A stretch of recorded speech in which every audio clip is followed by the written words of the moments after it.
Hey guys, so it is Saturday, March 10th, and yesterday was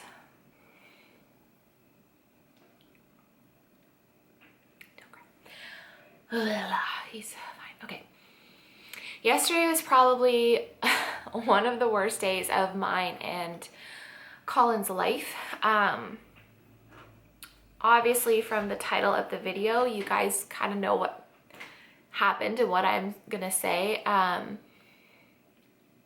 Duke, as you guys know, Duke has been acting up since Blake's been born.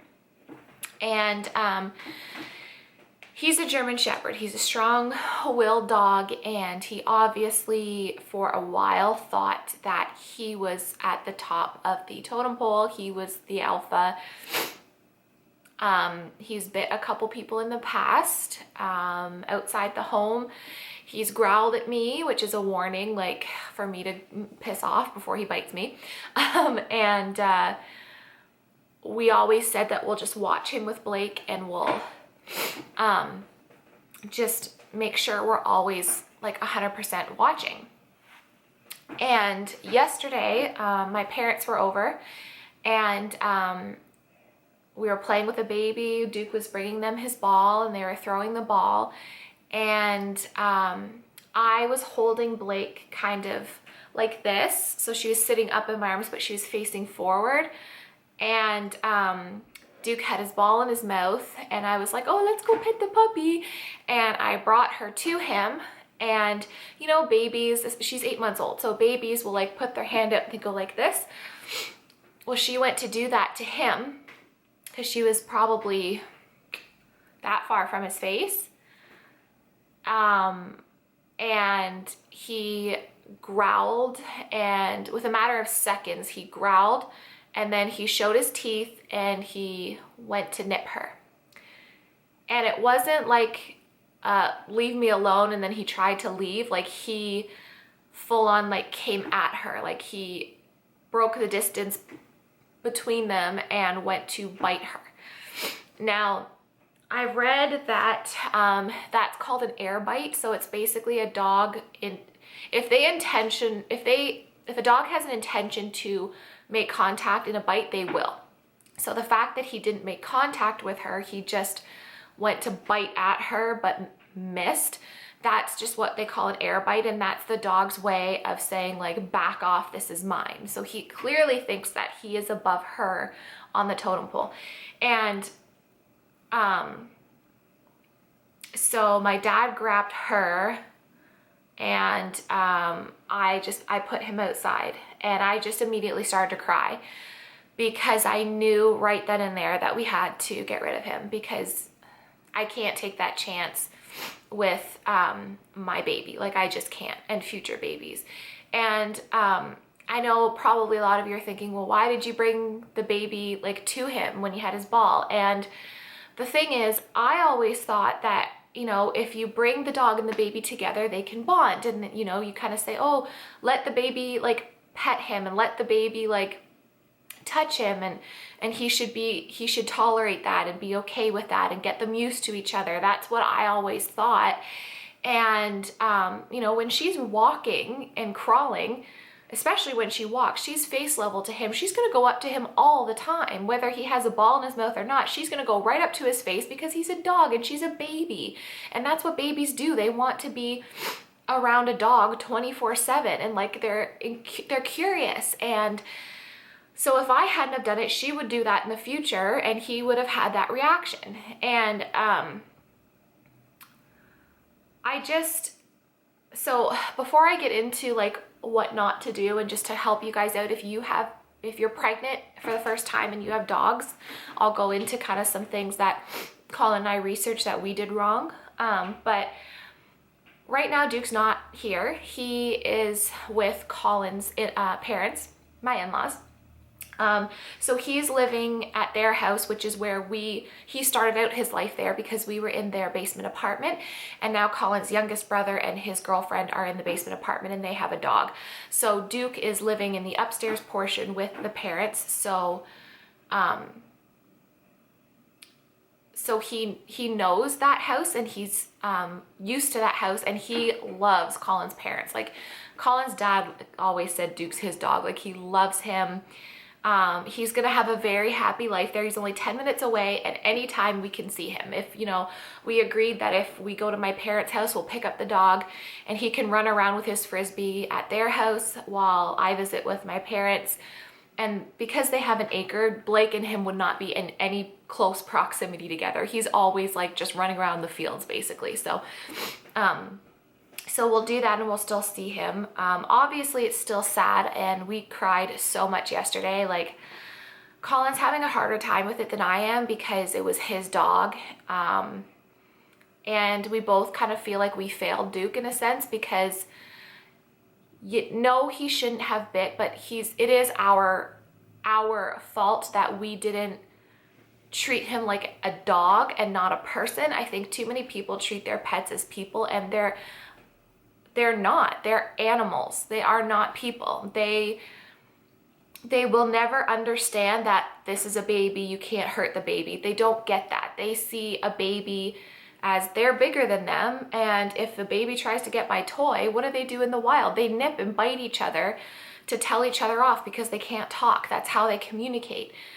So it's not his fault because he's doing what instinctually he would do. It's my fault that, you know, I didn't work with him more, but I'm not putting the blame on myself just because I'm a mom. I don't have time to 24/7 be on top of my dog and raise a baby and do all the things I need to do in the house. And same with Colin. Like, he's trying to, like, we thought about getting a behavioralist in and working with Duke, and maybe we only have Duke in the house. Like, we have a shop out back, and Colin he's like, maybe I can finish it, make it really nice. He can stay out there during the day. Then when I come home from work, we can bring him in. So there's 2 of us to watch him. And, you know, we both said eventually, like, that's a lot of work. And not only that, but it takes one little slip up and one little moment of a split-second moment of not, you know, watching or turning our back, and he bites her face and needs stitches or something. Like, that's not worth the risk. It's not worth it. Like, yes, I love him and he's a dog, but he's a dog. Like, she's my baby. It's like, it's different. And, you know, Colin's trying to build a business on the side, and he's gone a lot. And it's not fair to Duke to go back and forth, back and forth, back and forth, or be outside then come inside. Like, it's just not fair. He's better off at their house. But the things that we've learned afterwards that I wanted to share with you guys so this doesn't happen to you. One thing I didn't know was, obviously, if a dog is not coming up to your baby and like gently sniffing and whatever, then the dog doesn't want anything to do with the baby. So don't try and bring the baby or the child to the dog if the dog is not showing interest in the baby. That's a clear sign that they don't want anything to do with the baby. So if you, in my mind, I was thinking, oh, it's good to bring her to him so he gets used to her, and like he can sniff her, and like we can say good boy when he lets her touch him. But a dog that tolerates that will only tolerate it for so long, and then they will bite. Like, it's the statistics on dogs biting, because people don't realize that if a dog wants nothing to do with a child, like, don't like film it and say like there's so many YouTube videos of people, like the dog's looking at the owner like this, and the child's like petting the dog, and you can clearly see the dog's not comfortable. That dog will eventually snap because they're dogs, they're animals. So it basically, like, everything we read said, you know, don't bring the child or the baby to the dog if the dog's not interested. It's just clearly showing you that he or she doesn't want anything to do with the child, so you need to keep them separated, or at least, you know, a good distance apart. One other thing we didn't realize, like, even when she was a baby, in her little rock and play, he would sit up on the couch higher up and look down at her and stare at her. And we thought that was, oh, it's so cute, he's protecting her. That's actually not good. If your dog is like making eye contact with the baby and like kind of like silent and stiff and looking at the baby, that's a warning sign. That is a sign that a growl or a bite is to come. How they should be is kind of like just kind of looking away and kind of just almost ignoring the baby and the child is actually good behavior. If the dog is lowering its head and gently coming up to the baby, sniffing, and then lick and then walk away, that's good. But if the dog is like staring at the baby and like gets really quiet and tense, that's not good. So we didn't realize that even early on, he was looking down on her and seeing her as like, I'm your boss, like I'm gonna control you. And we didn't realize whatsoever because we humanized him. We thought, oh, he's protecting her. Like, no, animals don't do that. Dogs don't do that. That's not, that doesn't mean that they're being protective. That's dominance and it's not good. I think just a mistake in general that people make too is, like, even though we exercised Duke, he was allowed to eat and drink whenever he wanted. He didn't have to ask permission to go outside. He didn't have to ask permission for anything. And they said, especially if you have a strong breed like a German Shepherd, your dog should ask you for everything. So that way they know that you are the boss. And, you know, if you take them for walks, never let the dog walk in front of you. You know, they should sit, stay, whatever, before they get water, before they get food, before they get a treat, before they can go to bed, like everything. And that's exhausting. I've tried that with him in the past, but it literally is 24/7. And I could have done it before Blake, but now that I have Blake, I just can't do that. And we both said too, like, if I have I'm going to have another C-section, I'll have a new baby. So I'm going to have a new baby, a toddler running around, and then Duke. And even if we keep him outside and when Colin's home, like, we're still outnumbered. That's 3 against 2. And like, we can't do that. So I think I'm just trying to, the hard reality is that most dogs are not children people. They don't like kids. They don't like babies. Some do, and some love babies. If your dog loves kids, great. But most of them just tolerate babies, and all the dog behavioralists that I've read the articles on said that a tolerating dog will eventually bite. It's just what happens. And the reason that, you know, even if you supervise your children and your dog 24/7, I was like this far away from Duke and Blake. Like, she was in my arms and we were this far from him. I couldn't have done anything to stop it if he went to bite her. It happened so fast. And it's not just watching them. Like, you have to understand dog behavior. You have to understand their body language. Like, a growl and showing teeth is like stage 2 or 3 of the warning sign. Like, you've got to nip it in the bud. Even if they just for a second pause to stare at your baby, you've got to correct that.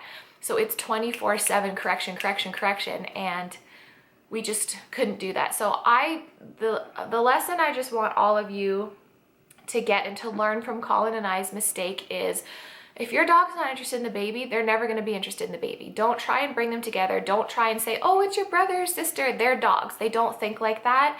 And if you just try and bring them together, disaster's going to happen. Like, a dog's probably going to bite. And then you're going to be upset because you have an injured child. You'll have to rehome the dog or euthanize the dog, and that's not fair to the dog. It's really not. They're animals and they need to be treated like animals. And another thing just to take away from it is never, ever, ever, ever, ever, if you are slightly unsure of how your dog's behavior is around your child, never leave them alone. Never even let them within close proximity of each other. If you for a minute doubt that the dog is if you ever doubt the dog's behavior, don't even bring them together. Keep them separate. Make sure you exercise your dog, give him the attention, but your baby comes first. Don't try and bring them together.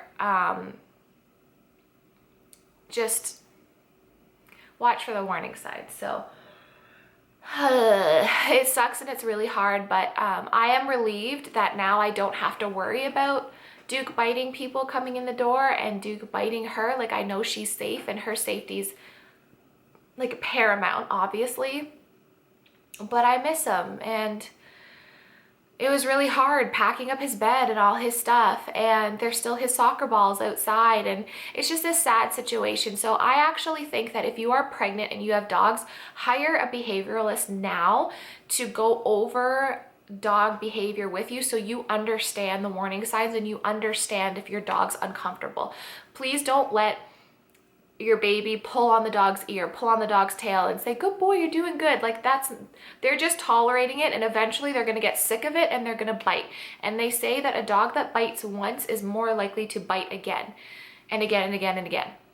So I would have, had I known what I know now, I would seek out a professional and learn all the signs, and I would have kept them more separated and not try to bring them together, and maybe we would have avoided this whole situation. I don't know, but that would be my advice to you guys, is to learn dog behavior now, and don't try and humanize your dog, because they're not a person. They're not, yes, they're part of the family, but they are an animal, and they have animal instincts, and you can't humanize them, and you can't let your child, it's not fair to the dog to let them put up with being poked at and prodded at, because that's not fair, and that they're a dog and they're gonna snap. So I hope that you guys got some information from this and you learned from our mistake, and I wish you all the best if you are struggling, and if you are trying to figure out how to make your baby and your dog coexist. My prayers and thoughts are with you, and I hope it doesn't end up like our situation. So that's all I have to say.